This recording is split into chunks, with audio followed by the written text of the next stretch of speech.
This conference will now be recorded.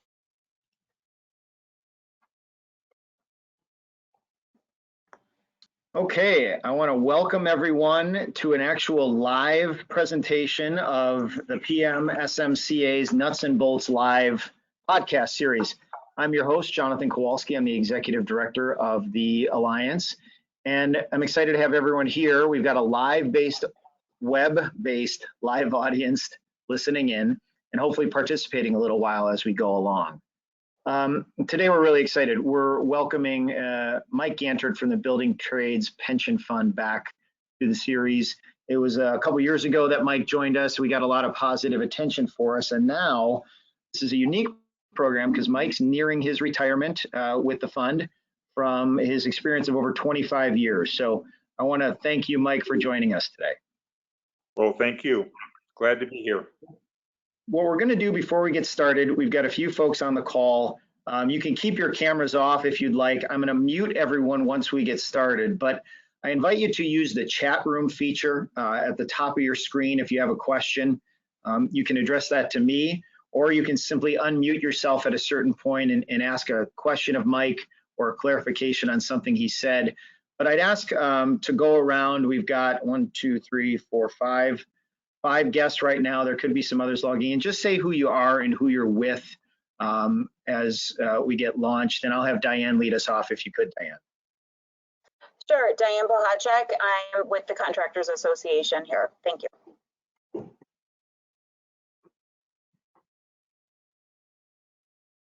Someone else can jump in. Looks like we've got a Brian Charles. Brian, if you could just introduce yourself for Mike and I.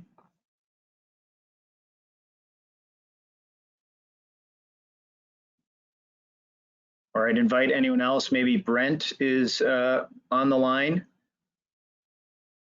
No microphone. Brent Williams, I'm with MEPPAA Plumbing and Fire Protection. What was the name? Brent Williams with MEPPAA Plumbing and Fire Protection.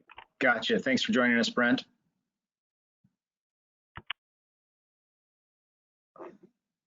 Brian, if you could type into the chat who you're with, that'd be great. I know you don't have a microphone. If you're driving and can't type, I understand that too, so we'll play it safe. Conditioned air design, wonderful. There's another call. It looks like it's under the title of service quote. I don't know if that's Brian as well, because sometimes these show up in duplicate, but is there anyone else on the line that wants to introduce themselves? Okay.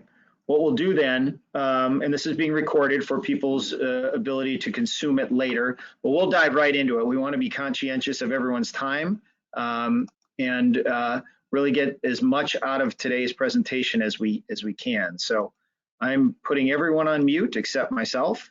I am unmuting Mike. Mike, you can fire away, but we're going to cover a wide array of topics related to the fund itself, the performance of the fund, the outlook, future leadership as your retirement is pending. And we're particularly excited to get your opinion on, after 25 years, what's your outlook on the positive side? And I guess the word I'd use is on the negative side. So let's start there. Mike, can you give us an overview of the fund? The contractors and their employees contribute, but I often wonder if they understand how the day-to-day works, particularly the history and where we came from. Okay. Well, currently, just to give you where we are today, we're at approximately $2.9 billion in assets. Unfortunately, we're only 78.1% funded under the 2004 regulations that set up funding status. And of course, in order to be green zone, you have to be 80%. And of course, the goal is to be 100%. But, you know, we've got a ways to go there. The board consists of 44 trustees, 22 labor, 22 management. That pretty well covers all of the 11 trades that participate in this fund. So to my knowledge, we are the largest fund when you look at the number of trades that participate, not dollars, but the number of trades. And everybody has their own contribution and their own benefit level. But per ERISA requirements, everybody has to have the same eligibility rules. So in the past, things have changed because of many different things. When you look, we're now what we call a mature fund. We went over 10,000 retirees 2 years ago, and currently we have 8,000 actives and a little over 6,000 what we call deferred vesteds. Deferred vesteds are people who have contributions in the plan for 5 or more years and are now 100% vested, but they have moved on and they're doing something else. Either they went into a management position or they went to work in another area. But they are entitled to benefits. However, we say deferred vested because they are not receiving them currently. So when you look, like I said, it was 2 years ago that our retirees passed our actives, but that's not unusual for these plans. So that has one impact, okay? Another impact is there are things that are constantly happening. You know, I always say the trustees are at a disadvantage because they have to make decisions, but they don't have control over all the things that really dictate where this plan is going, okay? We don't control the market. I mean, we all know what happened in 2009. The only thing that saved us from an actual disaster of 2009 is we had a huge project going on. And that was in Oak Creek, okay, the power plant. Power plant. That was the one and only year that this plan had 19 million hours reported. Normally, we're at 15, good years 16, okay? So those hours certainly help to offset, because of the contributions coming in, help to offset the loss from the market, all right? And then there's other things. We don't control the industry right now. Okay, jobs are down. Well, because of this COVID thing. You know, why is it? Well, from what I'm hearing, materials are hard to get because materials are made in-house. Well, guess what? That's where a lot of control goes because you have to have distance spacing. When you work outside, it's a little bit different. But anybody who comes inside is feeling it more because you have to have that distancing. Then the government, you know, they make changes. You know, you've heard me say this before. We used to be able to, the government uses the term amortize. Okay, that's a fancy word for mortgage. When we had an expense, we used to be able to fund that over 25 years. The government turned around in 2014, didn't need our approval, and said any expenses incurred going forward now has to be funded over 15 years. Well, that has a tremendous impact. You know, I can go back to 2004 when we had a mortality adjustment of people living 1 year longer. It cost 35 cents. So we put in 25 cents 1 year and 10 cents the next, and we had it covered. Yeah. Well, in 2015, we had a mortality. It was $1.35 because we had to fund it over a shorter period of time. So that puts a strain on. So all these things have impacts, and the government, we don't know where they're going because there's so many things. One of the issues out there that everybody is concerned with is the beauty of these plans is your benefit is guaranteed for a lifetime. Well, in 1974, when ERISA came out, part of ERISA was the creation of the Pension Benefit Guaranty Corporation. So that if plans did go insolvent, Pension Benefit Guaranty guaranteed those benefits. Now they put a limit on it, okay, and it was $35.75 per year of service up to a maximum of 30 years, which was about $1,100 a month. Well, in 1974, that was a nice benefit. Well, guess what? All right, they haven't changed their amount, but our benefits have gone up substantially. We're probably averaging $3,500 to $4,000 a month in benefits.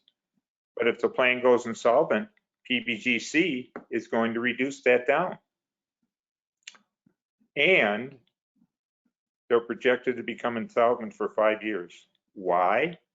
Well, there's two major plans that are projected to become insolvent. You all know the Teamsters Central States, and the reason for that is United Parcel pulled out, and they were the biggest player in there. So now I hear they have 5 retirees for every active. United Mine Workers. There was a time where, oh my God, there were mines going all over the place. You don't see that anymore. They don't have the actives, but they have the retirees. With what's going on today, the retail market, you look at Sears, you look at J.C. Penney's, okay? So many stores are closing. Well, that means the number of actives participating in these plans is dropping, but the retirees have stayed the same. These plans are projected to become insolvent. There's like 30 plans that they're looking at within the next 2 or 3 years that are projected to become insolvent. And PBGC does not have the resources to pay for this. So go ahead. When it started, the contribution was $2.35. As of January 1st, we now pay $31 per participant. We're up over $800,000 a year in premiums to PBGC to fund this plan if it goes insolvent. But the government is busy trying to find ways to make sure we don't go insolvent by putting more pressure on us to make sure these plans are funded properly, because PBGC can't handle all of that. So that's what's going on. I mean, it's a shame in that all the things that have effect on this plan, okay, living longer, that's wonderful, okay, but there's a price to pay for the plan. The other one is the benefits are such that people can retire early, all right? Normal retirement is 63, early is 55. Well, way back when benefits were like $1,000 a month, you didn't get many people retiring early, all right? Because who can afford to retire on that amount of money? You have to keep working. Well, now benefits have been increased, and it allows people to retire because it's the construction trades. Bodies get beat up. And the trustees wanted to make sure that they were protecting their participant. But the problem is, as these benefits went up, that reduction, which should be 6%, was up until 2016, dropped to 1% a year. That was doable when benefits were $1,000. When they're $4,000, when you look at the subsidy, okay, of someone whose benefit is only, who's retiring at 55 and their benefit is only being reduced by 8%, when the actual cost is 48%, that means the plan is subsidizing 40%. Well, a $4,000 a month benefit, 40%, that's $1,600 a month for the rest of that person's life that is coming out of these plan assets. So all those things have changed, and that has put pressure on the plan. So that's what, you know, when we talk about a 78% funded and these projections and the things we can and can't control, those economic realities are what keeps you from hitting the green zone, what keeps you from getting to a fully funded status, because the mechanisms in place to continue to support a population that is predominantly retired versus active just puts those stresses and limitations where it's almost impossible to recover. Absolutely. And So when tell all us this was about, done, go ahead. when all this was done, none of these other things had an impact, but they Right. do now. And the trustees are trying to adjust. And So give us one way they have tried to adjust is they have put money in to fund these type of things. Living longer, okay? Well, they put in $1.35 up, you know, they spread it out over 3-year period. We get to do that, okay? So it wasn't $1.35 one year, it was 75, and then, you know, 25, and then 10, whatever, okay? Because we have to factor in an interest factor if it isn't paid all at once. So since 2004,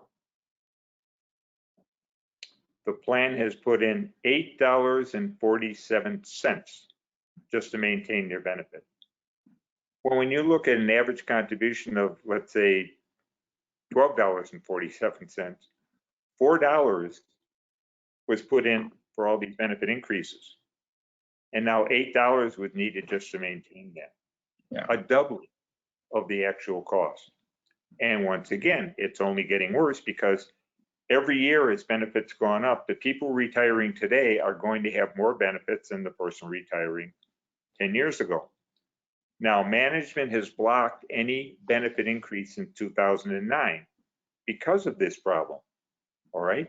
They said, hey, we can't keep increasing the benefit because right now our plan, a benefit, okay, has too much liability. We're not going to add to that liability, so therefore we're blocking. So they did. There have been no benefit increases. The last retiree increase was 1%, and I don't know exactly, but I think it goes back to 1990. I keep getting calls from retirees, we ever going to get a benefit increase? And I tell them, good luck with that. It isn't going to happen because the actives keep having to put in money just to maintain the plan. So Right. all of these factors are tied to things that are out of the trustee's control. And the one thing that I'm a firm believer in, and so is management, money doesn't solve the problem. It actually adds to the problem for one reason, because they're making you less and less competitive. Yeah. I've said this before. You look around multifamily housing and you're seeing tons of it going up for seniors and assisted living and multifamily. That's not being done, Union. Right. Nope. And So we feel that out in the field. Go ahead. What's that?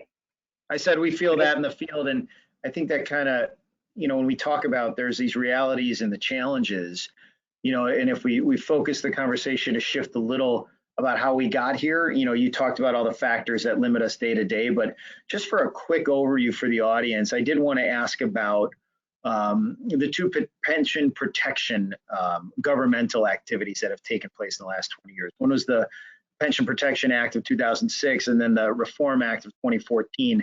I know those impacts are still felt really heavily today in everything that the fund tries to do. Tell us a little bit about those two activities and what we're still feeling today, particularly from the 2014 action.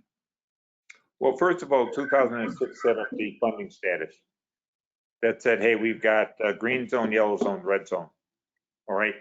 And it was put in place to make the trustees, not make, but force the trustees to take appropriate action to make sure this plan is funded properly, all right? The trustees didn't have a choice. If they didn't act and they let the plan go into red zone, the government could come in and put in action, all right? So the trustees had to be on top of it. Then 2014 came along. And that's when one of the major things they did is to change the amortization from 25 to 15 years. But from an outsider, my frustration is, but they became very lenient. They said, well, okay, even though like we are now, we're underfunded at 78.1%, we're certified to be green zone. Well, why is that? We're not 80% funded. It says that if we put a funding improvement plan in place, which we did 4 years ago, and the actuary says that based on that plan, which in the past, the only thing we did was put money in, based on that additional money, if we meet all of our actuarial assumptions, which are interest rate, hours, contributions, early retirement factor, mortality, all of those things adding in. If we meet all of those, that money will get us to 80% funded within 2 years. Good example. The actuary came in and said, based on where we're at now with the money that was put in a couple years ago, we will be 80% funded within 2 years. So therefore, it's a safe harbor, safe rule that they, call it now, will get us back to 80%. Well, in all my time with the fund, I've never known when we've met every assumption for an extended time. So I was going to ask you, what percent funded were we a year ago at this time? 78% funded. And what are we today? Yeah, I apologize. Maybe we're 78.9% funded. We were 78.1%. Okay, so there's a little bit. And then you also told me there's a new actuary on the fund. Yes. And that person has set kind of a level. Can you tell the audience about the current philosophy, if you will, of that actuary and what we're kind of looking at from an assumption standpoint? Okay. Well, the new actuary came in approximately 2 years ago. And I've had discussions with him about where we at with, do we have to do a new mortality study? Do we have to do an early retirement reduction? And he said, well, we want to have 2 full years of research before we make any recommendations. So they did not make a recommendation change last year, and they did not make one this year for June 1 of 2021. But next year, then he's going to look at those assumptions. Okay. And even though before our new investment consultant came in, they looked at our asset allocation and said, Mark Court, associate said, based on your asset allocation, we project that your investment return will be approximately 6.7%. Well, guess what? That's not 7.5. Right. So we have made a lot of changes on investments. And we've been very fortunate because the last 10 years, we've had an 8.2% return because of the high returns we've got over the last years. We all know where the market is going. But anybody that's been around for a while knows there's an up and a down, and when that down comes, we have to pay the price. Yeah. So that's why a lot of things are being looked at from the trustees, because they're starting to realize that in order to guarantee these benefits for a lifetime, we have to make some changes. Right. So speaking of changes, a topic that's come up a lot with the funds that I'm part of is this concept of alternate plan design, right? You hear some of this happening locally, you hear some of it happening nationally. Without getting too deep in the weeds here, Mike, can you just give the group an understanding of what it is in concept and in actuality, particularly as it kind of impacts that unfunded liability that exists? Yes. So number one, an alternative variable plan, whatever you want to call it, okay, doesn't wipe away plan liability, but what it does is it sets up an alternate plan going forward.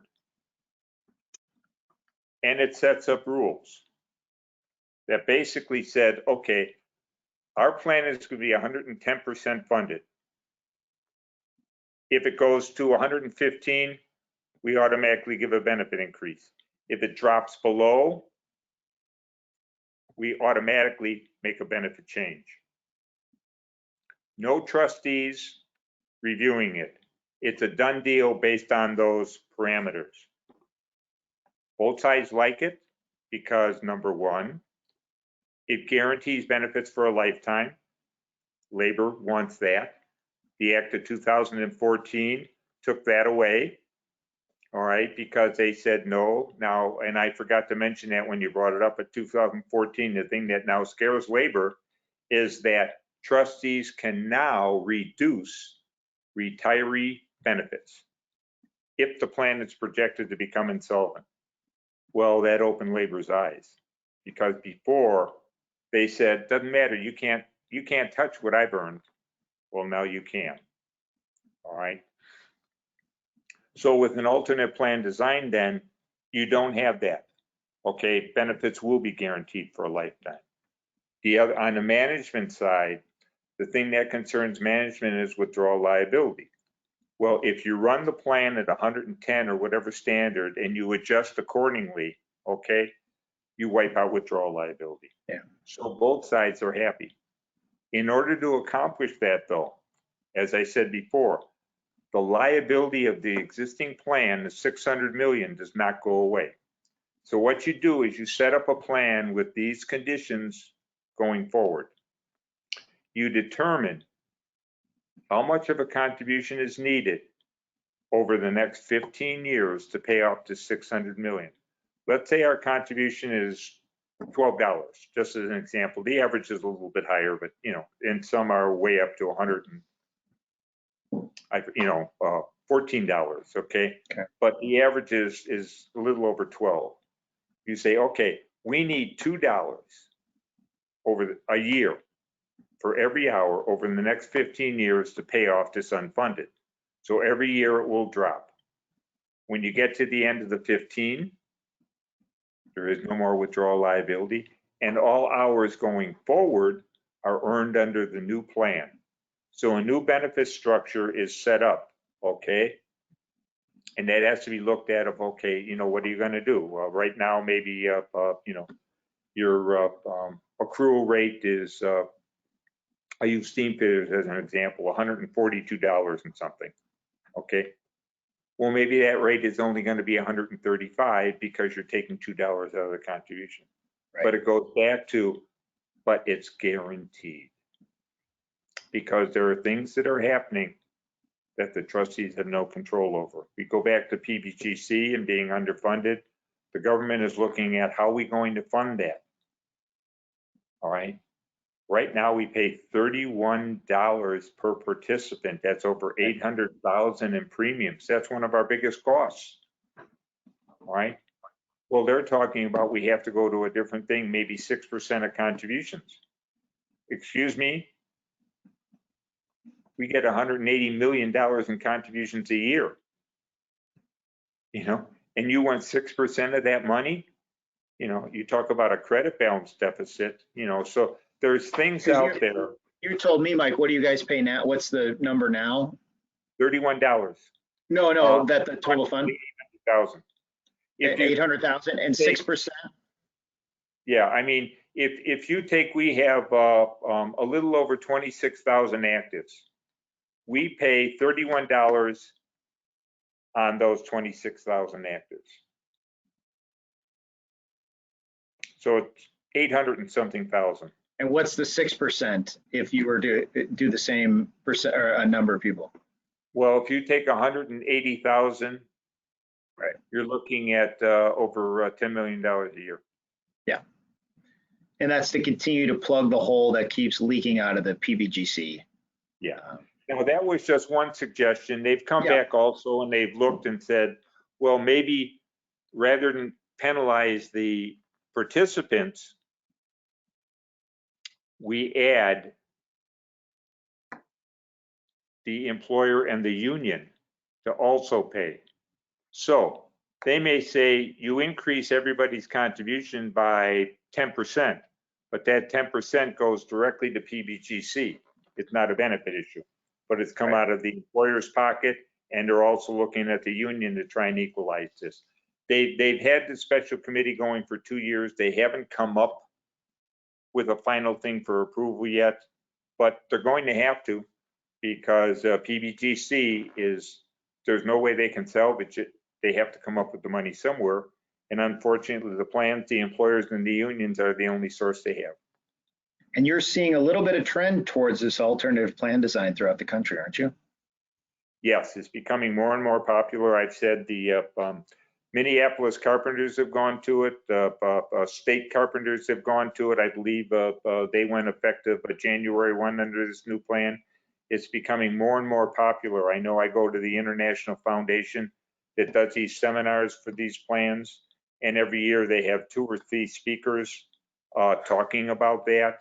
I know, for instance, the carpenters up on the Northwest that cover 5 of the states, all 5 of their plans have gone to this alternative plan, because the way it's laid out, it gives that security for both sides. But like anything else, there's a price to pay, and you have to accept that. Yep. So that's kind of leading into my next concept or question, I guess, is about withdrawal liability.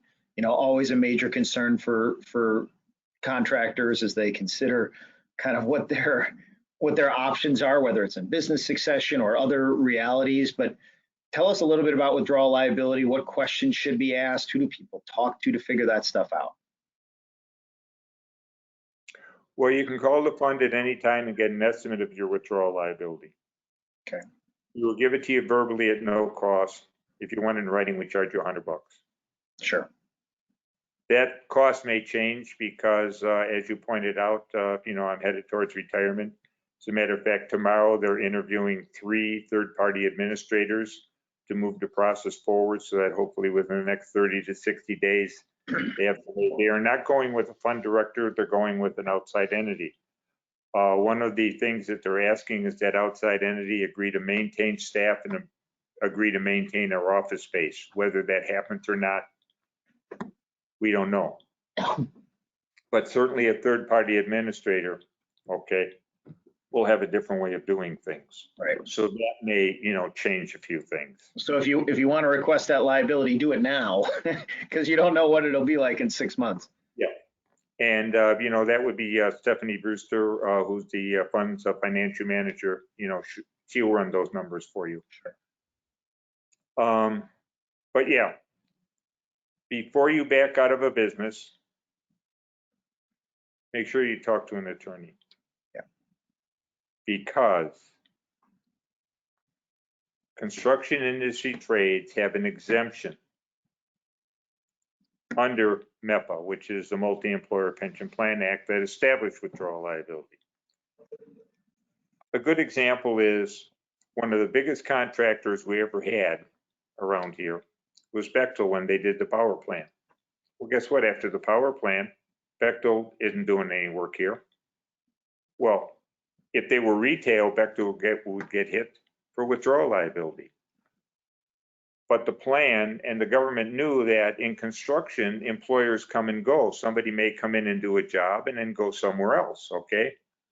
The key to our industry is as long as the job is being done union, it doesn't affect the plan. I don't care if it's ABC or DEF company, okay? The contributions are coming in. Where the plan gets hurt is if ABC stops with their contract and continues to do the work non-union. Yeah. Then the contributions don't come in. Yep. Well, labor doesn't like me to say this, but there's ways around doing that.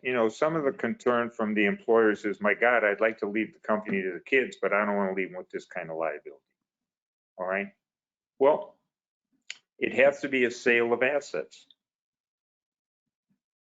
You can't use the same employer identification number. Yep. You can't use the same material. Employees, yeah. Okay. Sell everything, take the money and buy new. Okay. If you do that, then there is no withdrawal liability. And there's an employee relationship too, correct? Absolutely. Yeah. Yeah. Mike, we talked a little bit about the transition of the plan, kind of what's coming down the road. You and I have talked a number of times about this, so there is some realism or pessimism at a certain level that, I want you to touch on. But, again, we've got this unique opportunity to have you here with us. Tell us about where the plan is as of January 1, 2021. And then tell us about, get out your crystal ball, and let's talk about the next 3, 5, 10 years of the plan from an asset standpoint, but also from a management standpoint. Okay. My opinion is that the plan will not reach 100% funded unless the trustees have a different mentality. Money has not done it. We went back and we looked. What they're talking about now is, okay, the actuary said, give me your target for when you want to be 100% funded so I can run and tell you what you have to do. So that's where we're at. Since he came on, okay? We said, okay, how do we get 100% funded? Well, okay, if you do this, if you cut your benefits by 10%, if you increase your contribution by whatever, you'll be 100% funded in 10 years. Fine, that's where we all want to be. Can we accomplish that? Well, it goes back to what I said before. We have no control over changes. You're saying, the actuary says, under these circumstances, if we meet all of our assumptions, you'll be 100% funded. Well, guess what? The example I gave was, let's go back to 2011, and here we are at 2021. Okay, where have we gone? Well, guess what? In 2011, we were 70-something% funded. We still haven't hit 80%. And $4.65 additional contributions were put in. It didn't move us a whole percentage. So I'm saying the trustees need to understand there's changes because of what's going on. Some of the things they have no control. So when you ask me, I know that at some point when all this calms down, we may have a new mortality study. When we did the early retirement reduction factor, it used to be that the actuary said on average, people retire from this plan at 60 and a half. He did this study back in, I want to say 2014 or 2015. And it came that people on average were retiring at 57 and a half, 3 years earlier. Well, once again, that's the most heavily subsidized benefit there is. Yep. I said, hey, wait a minute. Back then, 2012, 13, those years, there wasn't a lot of work going on. Okay, work was slow, hours were down. Take that into consideration. And he said, okay, we'll do that. We'll only reduce it by 1.5 years. So we reduced early retirement average to 59. Well, I run statistics and I'm seeing a slight change, but not enough to confirm holding at 59. Because that's such a heavily subsidized benefit, I see where additional action is going to be needed to take care of that. So there are things going out there. Where's the government going with the pension benefit guarantee? There's so many uncertainties, but the realization is something has to get done. Okay, this isn't all assumptions that, oh, maybe we'll have another 2009 year. It doesn't matter. Maybe we will, maybe we won't. But all this other stuff has to be addressed. And it has to be addressed in a different way because so far it has shown that increasing the contribution does not get us where we need to be. So, I mean, it's, you know, I wish I could say, hey, we're in good shape and everything's fine. And, you know, but yeah, I mean, things change and you know, I just love it when the actuary says, and if you meet your assumptions over the next 10 years, well, guess what? We've never met all of our assumptions over a 10-year period. Yeah, and then all of a sudden there's a pandemic that wasn't in the assumption schedule, and now where do you go, right? Absolutely. So when we look at this year, 2021, it's almost March. You talked about the fund trustees are evaluating a new you who's not going to be an individual, but a fund company, right? A plan administrator. Yes. When can the contractors expect to hear about any potential rate changes, and what are you hearing or seeing as far as that goes for 21? Okay. Or 21, 22, right? The year starting June 1. We had an executive committee meeting the first Monday in February. The actuary comes in every year in February and gives his report on where the plan is at and what action, if any, has to be taken. He came in and he said, we're 78.9% funded. However, if we meet our assumptions over the next 2 years, we'll be 80%. So therefore, no action is required. The trustees talked about that. One of them said, you know what, even though it isn't necessary, we need to start building a cushion. Let's put in 25 cents each year for the next 3 years. Well, that was kicked around with a lot of other stuff, and it came back of, hey, we'll recommend to the full board putting in 25 cents as of June 1, 2021. The other 2 years wait because every year we do this review. So let's not do projections until we know where we're at, you know. So the recommendation from the executive committee, because they don't have the authority to prove approved. They need full board approval. It's only a recommendation. We'll go before the full board the first Wednesday in March, which I believe is the 3rd. I'm 99% certain. I know labor will be 100% for it because they'd rather put money in rather than take benefit changes. Management, because the actuary says you're fine, you don't have to do anything, will say, okay, we'll agree to the 25 cents, so it will pass. Now, it was unanimous recommendation at the executive committee. What does it take at the full board? Right. Majority vote. I can tell you that labor will vote 100% for it. That means we only need one management vote. Well, the 5 management guys on the executive already voted for it. So yeah, I mean, 25 cents isn't the end of the world, so it's gonna pass. It'll probably be unanimous. The letters will be going out saying the contribution will increase by 25 cents. If you don't, then we reduce the benefit. Right. I use an example, I use steam fitters again. They put in the money, they maintain their $142 and change actuarial accrued benefit per 1,000 hours. If they didn't put that in, and they only put in 15 cents, their benefit would be reduced by $2.30. It's $1.15 for every nickel, okay? Well, of course, they're gonna put in the, 25 cents. But if somebody doesn't, then the actuary gives me what we call a PSO rate. What's the value of 10 cents? And if they don't put that money in, then I reduce that benefit going forward. So you either put the money in or you take a benefit cut. Well, I can tell you that labor 100% will go for the money thing because nobody wants to take a benefit cut.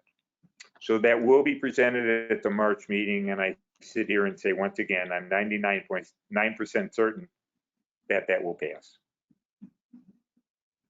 So we've covered a lot of topics. I want to give anyone who's on the call a chance to either put a question into the chat. They can take themselves off mute and fire away if you have it.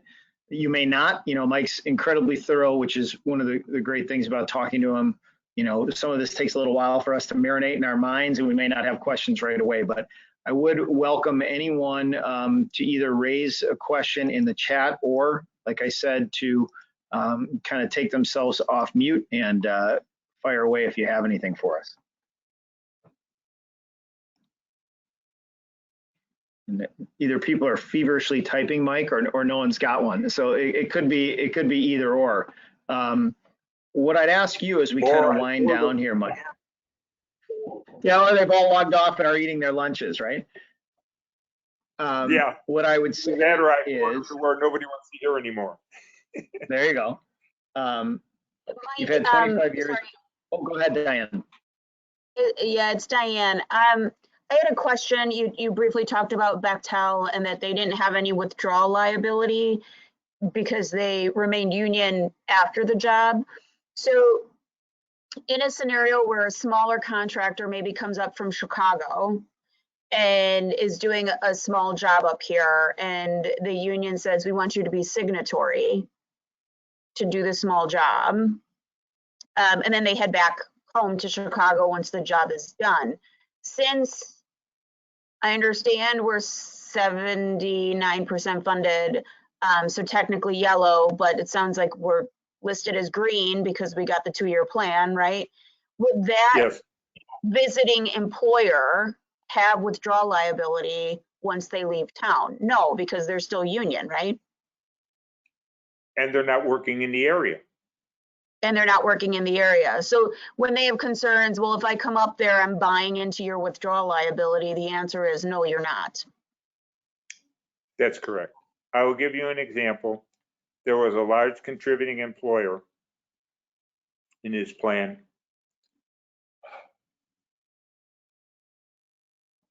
Geez, Zenith, I believe. They were union in Milwaukee and non-union in Madison.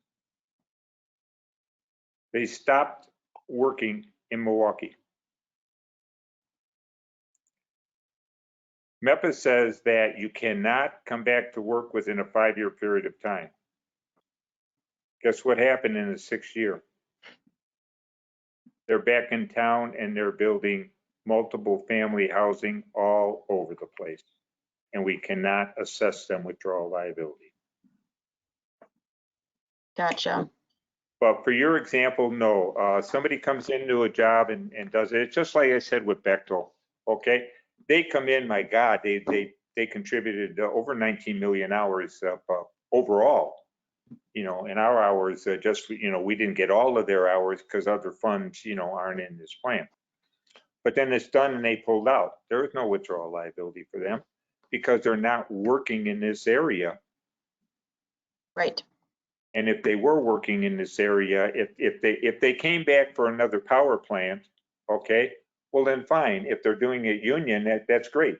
If they came back and did it non-union within that 5-year period of time, then we would assess them. But that 5-year period is long over. They could come back and do a power plant today and basically run it non-union, and we couldn't do anything to them. Understood. If I can have one more question. What is the vibe? You said the carpenters, sounds like they've implemented an alternative plan design option. And it sounds like that's the direction carpenters are going. What is the vibe at the Building Trades Pension Fund from the trustees to consider something like that? It's gaining headwind. There is more and more interest. There has been interest on the management side going over the last 5 years when this alternate plan design started. Now you are starting to see interest from some of the unions. You know, as you're probably aware, the Milwaukee Carpenters, I think 5-6 years ago, became part of the Minnesota District Council. Mhm. And so they have already done this with some of their plans. So certainly at the meeting, one of the trustees who's from Minneapolis, okay, he talked about that and brought it up and said, you know, maybe we should look at that. The ACEA Association now that just took over, okay, they have dealt with this up in the Minneapolis area. And they certainly talked about it extensively at the executive committee. So it is on the agenda for review. And sure, it will take some time, but I think it's starting to go over to where people realize if you want these benefits guaranteed, and not only that, and you want to guarantee from an employer standpoint there is no withdrawal liability, then you need to be serious about looking at this option. Great, thank you. Thanks, Diane. We had a question on the chat about contact info to reach out to the fund and find out that liability. I'll share that with the members when we send out our after webinar information. Mike, you've been around for a while. You're kind of winding down here. Give us some thoughts, final thoughts, anything we need to know. You had a great quote earlier about the plans that do the best. You know, give us some of that stuff before we break here today. It was plans that do the best are those without reps in the fund, right? Well, yes. You have a lot of the international unions that run plans, and they have their vice presidents around.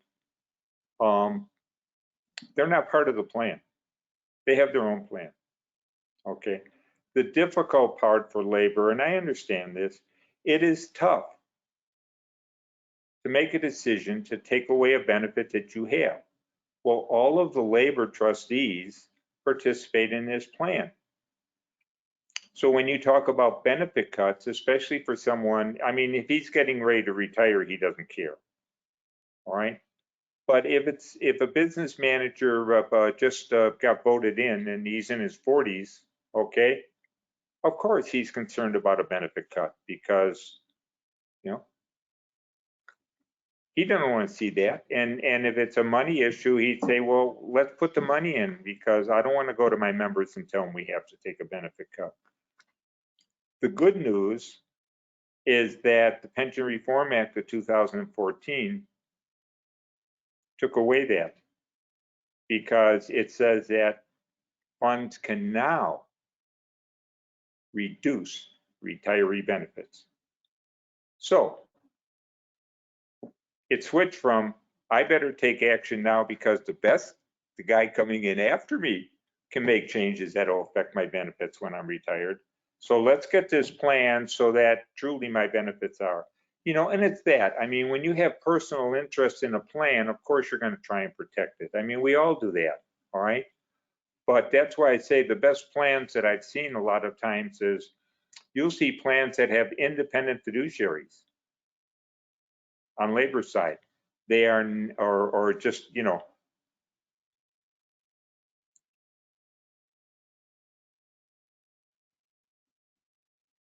You can't hear me anymore, right? No, I can hear you. I can hear you. Wave your hands, Mike. The lights went off in the conference room because they didn't see anyone moving. Oh, We can okay. still see you.